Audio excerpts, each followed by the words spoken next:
किसी ने कहा कि भगवान की कथा श्रवण करके भी अगर हमारे हृदय में तृप्ति नहीं हुई, मन तृप्त नहीं हुआ,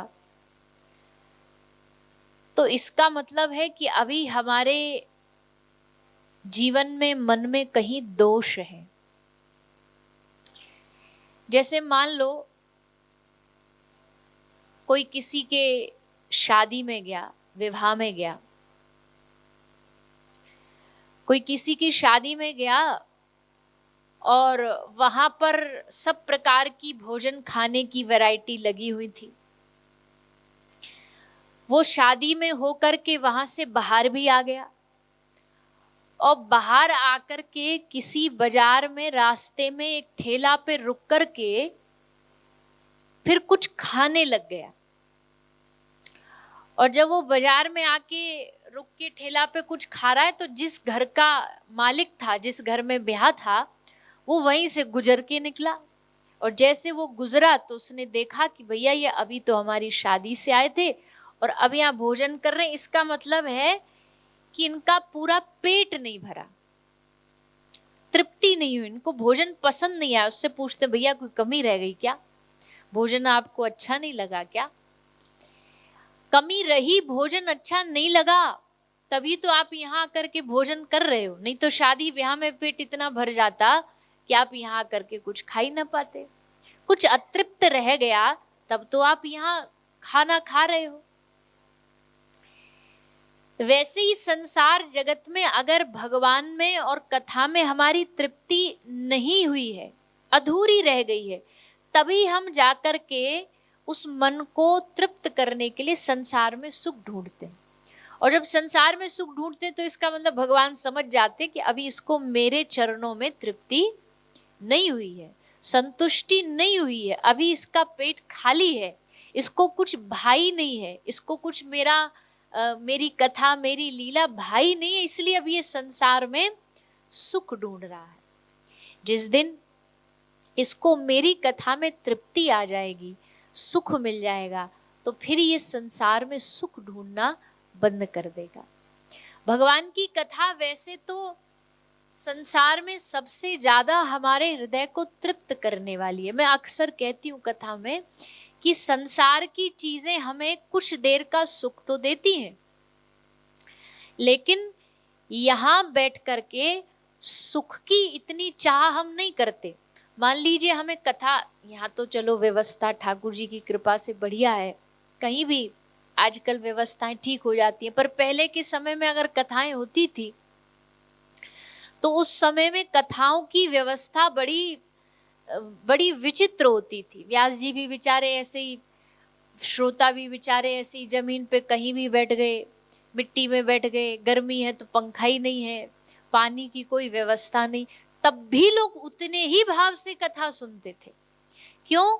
क्योंकि वो जानते हैं भगवान की कथा का कोई सुख सामानों में नहीं है, व्यवस्थाओं में नहीं है। यहाँ कोई कथा में इसलिए नहीं आता कि उसको सुख संसार का मिल जाए, वो इस कथा में इसलिए आता है ताकि उसको हृदय का आनंद प्राप्त हो जाए। भगवान की कथा में सुख नहीं मिलता, भगवान की कथा में आनंद की प्राप्ति होती है।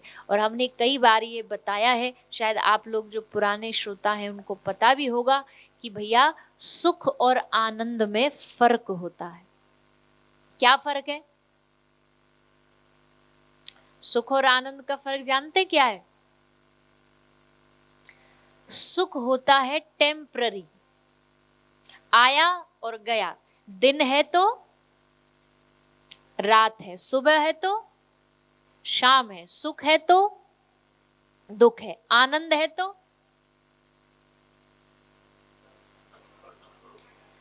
आनंद है तो आनंद ही आनंद है। आनंद के बाद कुछ नहीं है, क्योंकि शोक है, लाभ है तो हानि भी होगी, दिन है तो रात भी होगा, सुबह है तो शाम भी होगी, पर आनंद है तो आनंद के बाद फिर कुछ भी नहीं, फिर बस परमानंद में डूबे रहो, उस रस में डूबे रहते रहते उसका आनंद लेते रहो। इसका मतलब है भगवान की कथा सुख नहीं देती, मंदिरों में सुख नहीं मिलता। बताओ, बिहारी जी जाओ, तिरुपति जी जाओ, केदार बद्री जाओ, वहां सुख मिलता है। अभी हम यहाँ आने से पहले 2-3 दिन पहले बद्रीनाथ होकर के आए। बद्रीनाथ से लेके अगला एक गांव पड़ता, अगर आप सब बद्रीनाथ गए हो, माना, भारत का अंतिम गांव से बोलते हैं। बद्रीनाथ जी से लेके माना तक 6-6 किलोमीटर तक लोग धूप में लाइन में खड़े, ऐसी लंबी लाइन लगी हुई है। 3-3, 4-4 घंटे खड़े रहने के बाद भी दर्शन कैसे होता है मंदिर में? आए, पुजारी जी ने धक्का मारा, चलो बढ़ो आगे। मतलब आए इतने 3-4 घंटे, कई तो ऐसे भी हैं बेचारे वो मंदिर से निकल भी जाते, उन्हें पता ही नहीं चलता कि भगवान निकल गए। दर्शन वहीं करना था पीछे, उनको लगता भी कुछ और आगे बाकी वहां करेंगे।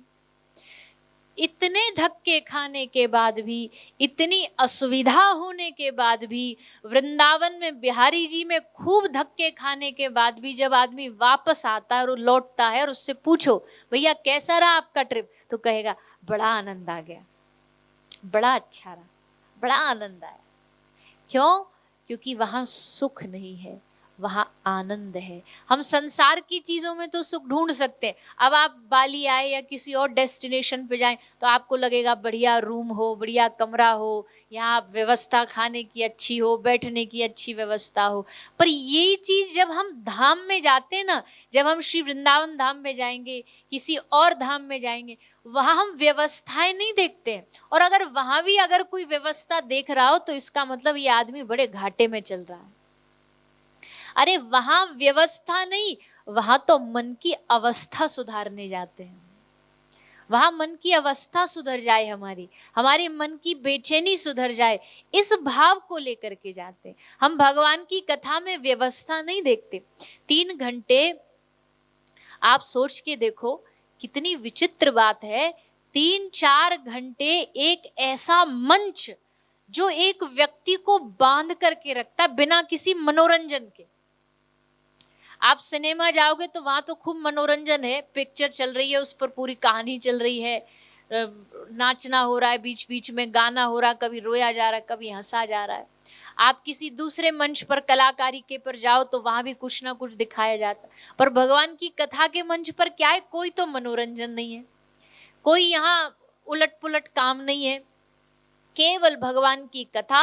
और फिर भी भगवान की कथा सुनने वाले लोग एक बार नहीं, 2 बार नहीं, महीना में 2-2, 3-3 बार भगवान की कथा जहां होती है वहीं सुनने पहुंच जाते।